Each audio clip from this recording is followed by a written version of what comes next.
No niin, kyseessä on Passat 3 BG Berta Gabriel sivupeilin vaihto.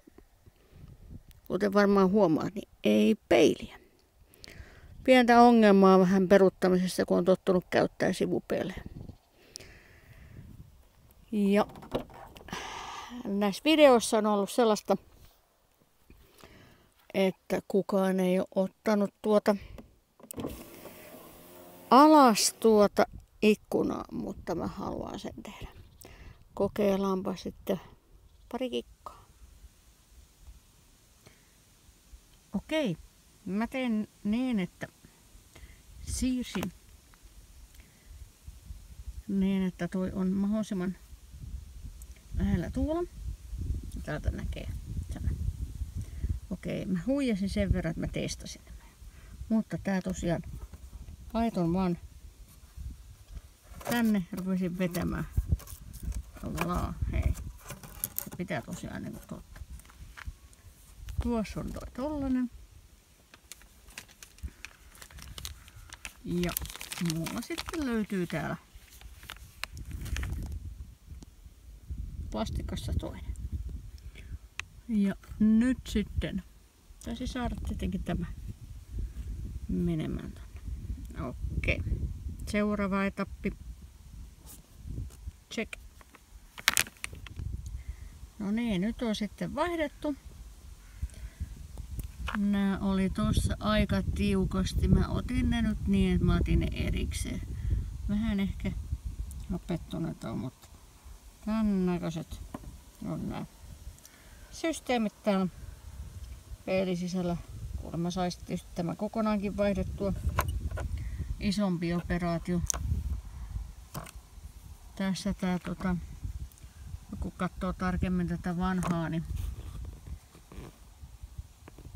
kun huomaa, niin täällä on noita tommosia railoja, halkeamia.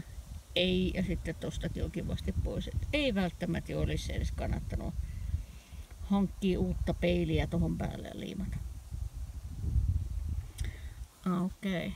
Eli tosiaan täällä on tämmöset knääkit, niin kuin ne täällä päin sanoo. Eli hahlot. Nyt sit pitäis tätä sitten ruveta sovittaa niin, että ne menis kertaheitolla sitten yksin. Okei. Mä kuvaan tätä yksin, niin mun on sitten parempi tehdä tää vähän vaiheessa. Onkohan se niin, että vanhoissa autossa, kun nämä vähän aperoitunut, on vähän vaikeampi. Mä on tässä nyt pari minuuttia yrittänyt. Ei se nyt ihan mennyt niinku strömsössä, mutta mä vielä anna periksi. Ja nyt pienin sormijälkimerkein, niin siinä se nyt sitten on.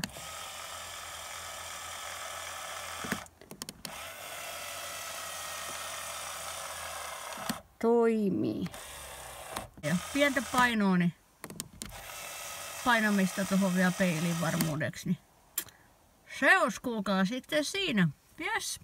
Mun ensimmäinen Passatin sivupeilin vaihto. Toivottavasti viimeinen. Näin mennään. Kiitos kun katsoit. Tsemppiä sullekin vaihtoon. Moi moi.